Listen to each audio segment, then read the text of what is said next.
The day the world stood still, Anna had always been one of those people who woke up early, had coffee listening to the bird song, and started her day with a to-do list in hand. Her life was simple, but full of small joys.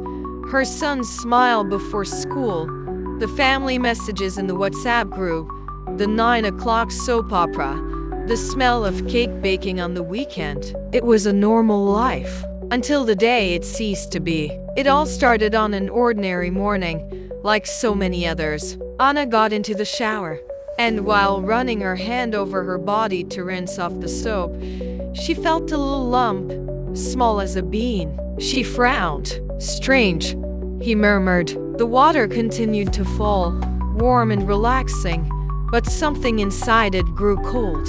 And even trying to ignore it, that little lump remained there, like a thought that refuses to go away. During the day, Anna tried to act normally, but her mind kept returning to the same place. What if it's something serious? That night, when he went to bed, he ran his hand over it again. The lump was still there, and the fear, which before was just a twinge, was now a thread pulling at her heart. The next day, she took a deep breath, picked up her cell phone, and scheduled an appointment. Just hearing the receptionist say, "There's an opening for Thursday," made her stomach churn. The days leading up to the appointment felt like weeks. Every time she washed dishes, drove, listened to music, or worked, the thought returned like a distant echo. Even the children in the family were asking, "Aunt Anna, is everything all right?" She was smiling, but it was a weak, crooked smile, almost pleading for help. The day of the exam finally arrived. Entering the white room, smelling of alcohol and filled with cold silence, made her heart race as if she had climbed 10 flights of stairs. The woman operating the machine asked her to raise her arm, turn to the side, hold her breath. Everything seemed normal, but nothing was normal. Waiting for the results was like living inside an hourglass with the sand falling slowly, suffocatingly, while the world outside continued at normal speed. Finally, the moment arrived. Anna sat in the doctor's chair, her hands icy cold and her heart racing. The doctor entered slowly, carrying a folder. He didn't look directly at her immediately, and that said it all. The clock on the wall was tick-tack, tick-tock, as if it were shouting that invisible countdown. Then finally he raised his eyes, took a deep breath, and said in a low, firm, and sad voice, "Anna, the tests confirmed it. You have cancer." The words hit her like a gigantic, icy wave that knocks someone into the sea without warning. The sound of the world has disappeared. The light seemed to dim. Her heart fell into a profound silence, as if it had forgotten to beat for a second. She didn't cry. He couldn't speak. He couldn't move his hands. She only felt her body trembling and an immense desire to disappear into some safe place, like a child hiding under the bed, waiting for the storm to pass. But there, in that instant where the fear was so great it almost took her breath away, something ignited inside her chest. A soft voice, almost a whisper, almost a breeze, said, "Calm down. Breathe. You're not alone."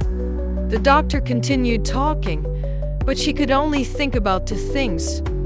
Why me? And then, I need to fight. Because the truth is that Anna was not just an ordinary woman. She was a mother. She was a daughter. She was a friend. She was loved. And there was so much life inside her, waiting to continue. That's when she made her first decision, the most important one of all. She would not just be a patient. She would be a warrior. And so, on the most difficult day of her life, she chose to lift her head, swallow her fear, and silently say, "I will fight." Even if it's just one step a day, that was the spark. The light that conquered the darkness.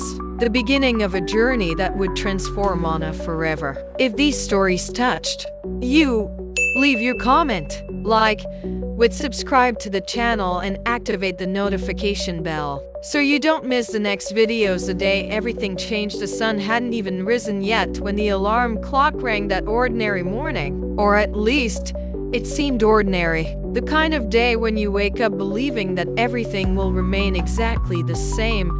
The delicious aroma of coffee rising from the kitchen, the sound of birds singing outside, the rush to meet commitments. Nothing, absolutely nothing seemed to warn that this would be the day that life would change forever. Kavesh woke up with a strange feeling, but not a bad one, just different. The world seemed silent, almost slow, as if it were preparing the ground for something important. She took a shower, put on her favorite clothes, and left home for routine checkups she'd been having for years, always with the same calm results. Along the way, Anna realized things she never understood. The gentle breeze touching your face, the curious way a child looks at the clouds, a lady smiling at the flowers on a sidewalk. It was as if the universe were whispering, "Pay attention. Today is important." When she arrived at the clinic, everything seemed the same. The receptionists, the corridors, the sounds of the machines, the cold air conditioning. But something inside her began to stir. Her heart was beating faster than normal, as if trying to warn her of something. After the tests, she went home as usual until the phone rang. The doctor's name appeared on the screen. And then, the world went silent. Anna answered in a low voice, "Hello?" On the other end, the doctor sighed and then spoke slowly, with the caution that only those who receive bad news learn to exercise. "Cave, your results are in. We need to talk in person today." That sentence landed like a thunderbolt. Fear appeared without asking permission. In the waiting room, each minute felt like an eternity. Anna tried to distract herself by looking at magazines and watching the people go by, but everything seemed distant, blurry, colorless. Her heart was beating so loudly it seemed to echo down the entire hallway. Until the door opened. The doctor called, "Cave, yes, you can come in." The room was lit, but in a cold, almost harsh way. The doctor sat down, took a deep breath, and handed over the printed results. Anna looked at the paper, but the letters seemed to dance aimlessly. Then he said, "Cave, you have cancer." For a few seconds, the world stopped. There was no sound. There was no air. There was no ground. It was as if she were floating in a dark void. A child would understand it like this. It's like when you're playing and someone yells the game's over, but you weren't prepared. Leah felt fear chill her hands, her mouth go dry, and her eyes fill with tears. She thought of her family, the dreams she hadn't yet fulfilled, the future that seemed to slip through her fingertips. But then in the midst of the chaos, she noticed something small, almost invisible, a force, an inner voice, soft but firm, saying, "It's not over, it's just beginning." It was there at that exact moment that Anna made the decision that would change everything. She was going to fight, with courage, with hope, with love, and without giving up. That was the day life turned upside down. The day of fear, the day of tears, but also the day of awakening. The day she realized she was much stronger than she imagined. The choice to fight after hearing the words that would change her life. "You have cancer." Anna returned home as if walking through a heavy dream. The world seemed the same, but she was no longer the same. The streets had the same bustle, the cars made the same noises, and the people walked hurriedly as always. But inside her, everything was different. When she got home, she sat on the sofa, hugged a pillow, and let the tears fall. It was as if she were pouring out all the fears she had kept inside in a single cry, a genuine cry, a necessary cry. But something curious happened. When the tears dried, Anna felt a strange calm, like a gentle breeze after a storm. Her head was still confused, her heart still frightened, But a spark began to shine within her. It was the spark of hope. A conversation with herself. Kavesh closed her eyes and talked to herself. I'm scared, but I don't want to give up. Not now, not like this. It was as if a stronger version of herself was there, holding her hand and saying, "You are not alone. You can fight." Even a child would understand it this way. It's like when you're really sad because you fell off your bike, but a part of you says, "Get up, try again. You can do it." It was at that moment that Anna decided she would fight with everything she had and even with what she didn't know she had. The support that fuels strength. When he told his family, silence filled the room. Eyes reddened, hands clasped together, and hugs tightened more than ever. The mother said in a trembling voice, "We'll get through this together." The father placed his hand on her shoulders and stated, "Daughter, courage isn't about not being afraid. It's about moving forward even when you're afraid." And the younger sister wiped her face. "If you fight, I'll fight with you." Anna's strength grew like a tree watered by love. She realized that courage isn't born gigantic. It starts tiny like a seed and grows when we decide to take care of it. The battle plan. The next day, Anna took a notebook, drew a flower on the cover, and wrote in large letters, "My struggle diary." There, she began to plan each step: consultations, exams, treatments, medicines, changes in routine, small goals to survive each day. Each item she wrote down was like building an invisible suit of armor. Even the simplest things were part of the plan. Drink water, rest, ask for help when needed. Celebrate every small victory. This notebook wasn't just a plan, it was a symbol that she had taken control of the fight. The turning point. One night, gazing at the star-filled sky, Anna thought, "I didn't choose to have cancer, but I choose how I'm going to face it." This thought ignited a gentle yet powerful flame within her, a flame that said, "I will fight with courage.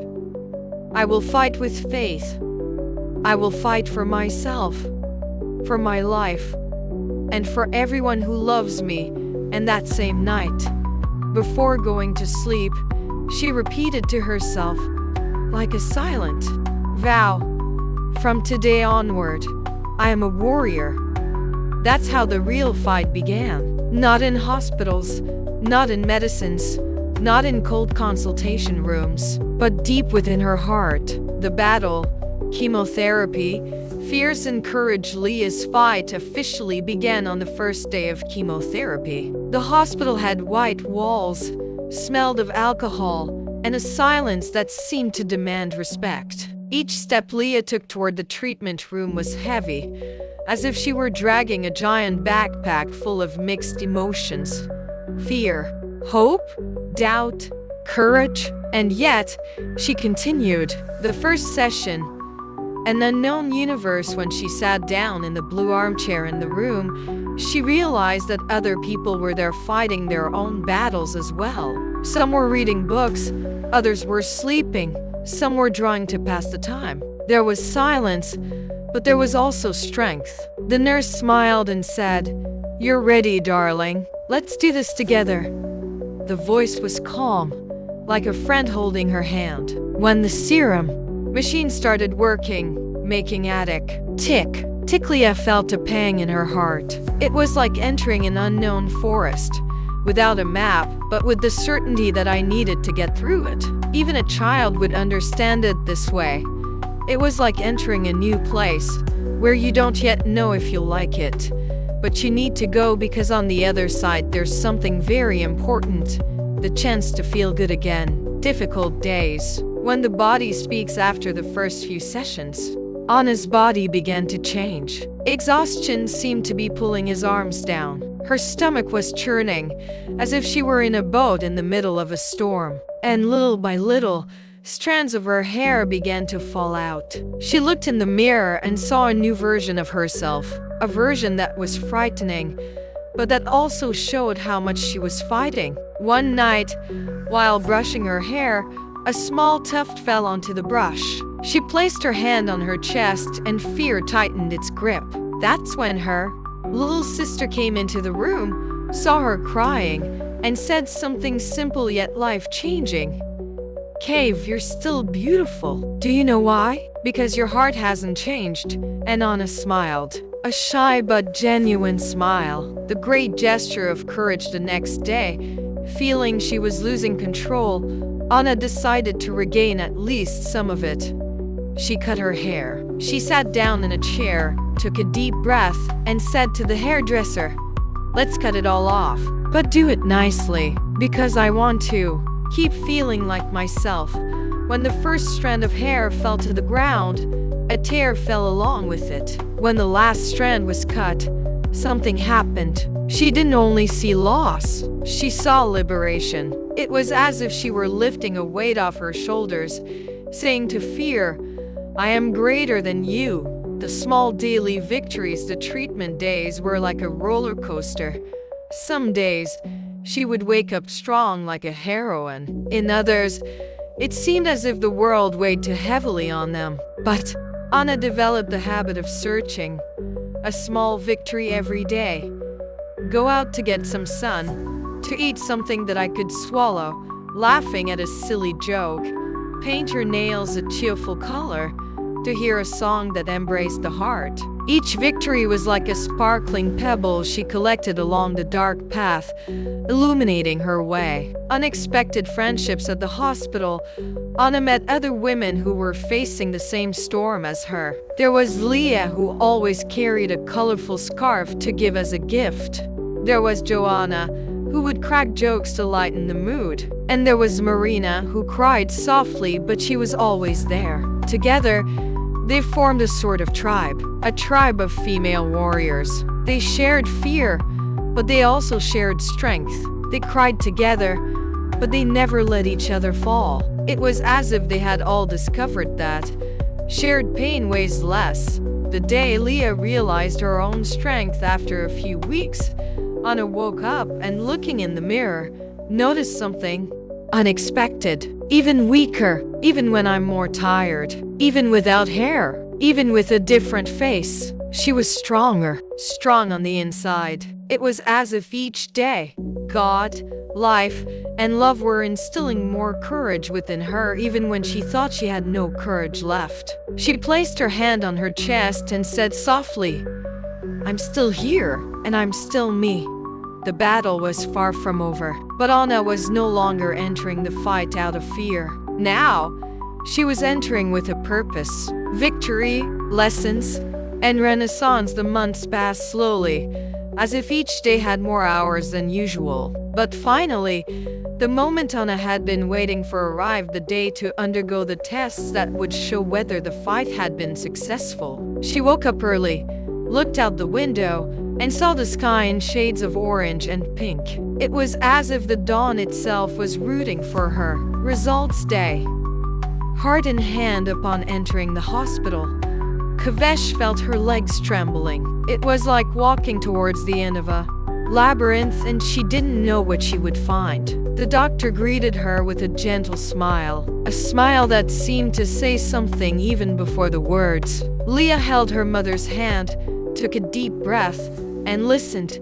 There, the tumor is gone. The treatment worked. For a second, the world went silent. And then, Leah's heart burst with relief. Her eyes filled with tears, but this time they were light, warm, happy tears. She hugged her mother, the doctor, whoever was in front of her, because her joy was greater than anything. It was like when you finish putting together a very difficult jigsaw puzzle after many days and finally put the last piece in place. Anna was no longer the same person she had heard.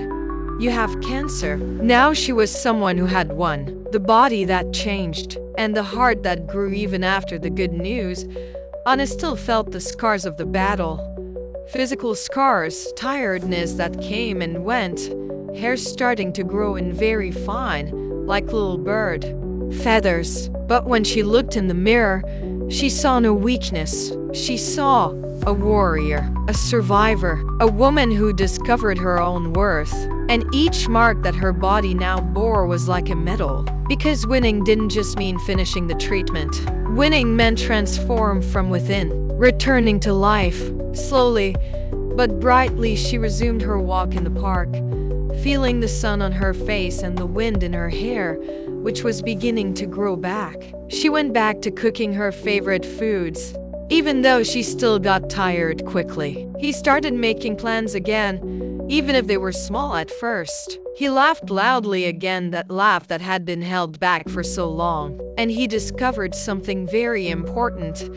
Life didn't need to be perfect to be beautiful. It just needed to be lived. Inspiring others with your story. One day, Anna's doctor asked her for a favor. Would you be willing to speak with a new patient who is very frightened? Kavi thought for a moment, smiled, and said, of course. If someone had held my hand at the beginning, everything would have been easier. When she met the new patient, a woman with a sad look, clutching her purse tightly, Anna sat down beside her and said, I've been exactly where you are, and I want to tell you something. You're not alone. The woman cried. Anna cried too, but it was a cry of recognition, a cry that said, I understand. That day, Anna realized that her story wasn't just her own. It was a beacon for other people. Rebirth, life in a new color over time. Her energy returned, her hair grew back in small curls, and her smile became even brighter than before. She learned to be grateful for the little things, celebrate each birthday, hug tighter, say I love you more often, take care of yourself with love and patience. One day, while walking down the street, she noticed a butterfly landing on a flower, and he thought, just like her, I too was reborn. That was true. Anna never went back to being who she was before the cancer. She became a stronger, wiser, and more vibrant version of herself. The phrase that changed everything that night, writing in her struggle diary, Leah wrote, I didn't choose cancer, but I chose to fight. And winning was the best decision of my life. She closed the diary and smiled, because now, fear no longer controlled her. Yes, courage. The courage that was born back then, tiny, and grew along with her until it became gigantic. Leah's journey wasn't just about healing. It was about to rediscover one's own life, with a new perspective, more generous, deeper, more truthful. And so, Anna's story became one of hope, living proof that even in the strongest storms, we can flourish. Anna's story ends where many stories begin, in a rebirth. After facing dark days, deep fears, physical and emotional pain, she discovered something she didn't even know she had within herself. An enormous, silent, and luminous force. Caveat wasn't just a test that beat cancer. She won in her heart. He won when he decided to fight even though he was trembling. He won when he smiled even while crying. He triumphed when he believed that his life deserved to continue being lived, full of color and meaning. He won when he realized that his scars were trophies, not wounds. And looking back, she understood something that would change everything. Love heals, courage transforms, and hope is reborn. Anna's journey is not just about cancer. It's about the human capacity to rise after a fall, to flourish after the storm, and to find light even on the darkest days. This story is a heartwarming message for anyone going through this. It's a reminder for those who have already won. It's a beacon for those who are still struggling. And it's an invitation for all of us. Let's look at our bodies with affection. Let's listen to our signals. Let's practice self-examination. And let us never, ever stop believing that life is worth fighting for. Because, just like Anna, we all have a dormant strength inside us, and when we awaken it, we can be reborn like butterflies after long winters. If these stories touched you, leave your comment, subscribe to the channel and activate the notification bell so you don't miss the next videos.